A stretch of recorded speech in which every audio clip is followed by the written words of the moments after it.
Hi, I'm Natasha Gargiulo, and like most industries, Hollywood is suffering big time with films being released now up until 2021. But I know one Hollywood director who's doing a lot with his free time by inspiring people through his Instagram. So I called up writer, producer, director Deon Taylor to find out how he's dealing with the new normal.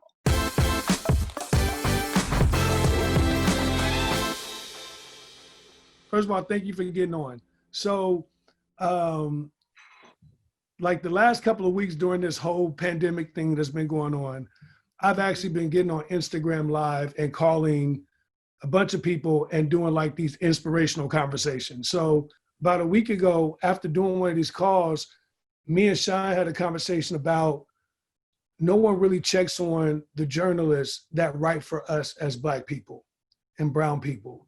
And I said, man, we got to figure out how we could actually do a Zoom call with over 100 journalists and just tell them that we love them and tell them that we're thinking about them during this time. And you were one of the people on our list. Well, I appreciate that, and that just makes my heart grow even bigger for you, Deon.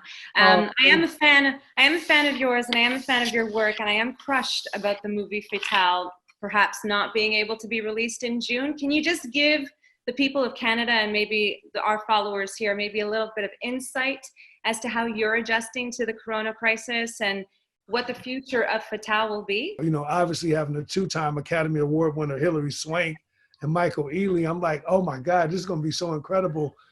That's why we make the films. We make the movies for entertainment. I love making movies that make people scream and yell. Like, that's my MO. I love that. So if that movie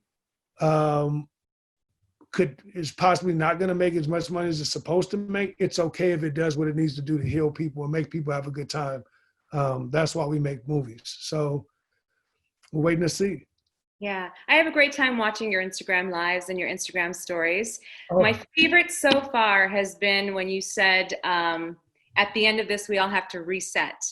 Yes, and, right. And what are you going to do when that reset button is pushed? So I want to know, what are you going to do when the reset button is pushed? My reset right now is how could I be a bigger advocate for more philanthropy? You know, how could I fight more for things that I really care about? How could I be a much bigger advocate for people that have dreams and they defer those dreams daily? You know what I mean? Because I'm a dreamer, and that's how I kind of got to be on the phone with you right now, like dreaming, you know, like, oh man, be really dope to be a filmmaker. And so that's my reset. I'm a big believer that the movie experience is, you can't even compare to it without being in a theater. Like, being in a theater is the best way to watch a film. That's right. And especially with a lot of people now being forced to stay home, everybody's streaming.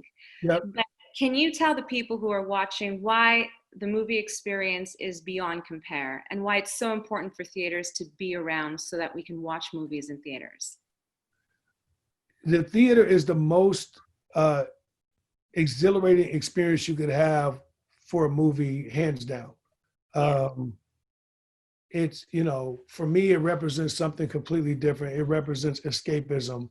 When I started out as a filmmaker, the only thing that I was thinking about when I was trying to make a movie was, damn, just to be able to go in the theater and watch it, or see it on the, see your movie name on the marquee. Like, that's what drove me. So I think the theater, we have to fight for that, because I seen a thing recently about the drive-ins. The drive-ins we have to fight for. You know what I mean? Like, we have one here where I live at, like, those are historic. I remember going to the drive-in and letting the window down and putting the big ass metal thing on your window. Then they'll break your, and you have to turn it. Yeah, I mean, it's just, that's just what cinema does. It's the biggest thing in the world that we export is film and entertainment. And that is why it's the biggest business, because you could put up there a Get Out. Mm-hmm. You could put up there an Avengers, and over the course of 2 weeks, it could gross $1 billion. They're not doing that in the house. They're doing that because people want to drive their car, wash their car, pick up their date, drive to, you know what I mean? Drive, get whatever you want, get some cinnamon rolls, and sit in there and watch that beautiful film. So we have to fight for that. I can't wait to keep on watching more of your beautiful films. Can we make a promise? Yes. Okay. Can you make one of your films in Montreal, perhaps? I definitely will do that. As a matter of fact, I want to be out there. I love it in Canada. Yeah? Okay. So that's a promise. I'm going to air this, and we're going to let everyone know that. 1,000 be there, okay? Okay. And hopefully one day I can thank you personally for the gift today. Thank you. Yes, thank you so much. And take care of yourself, okay? Thank you. You too. All right. Don't tempt me. Fatale, starring Hilary Swank, opens in theaters October 30th. That's the new normal with Natasha. See you next time.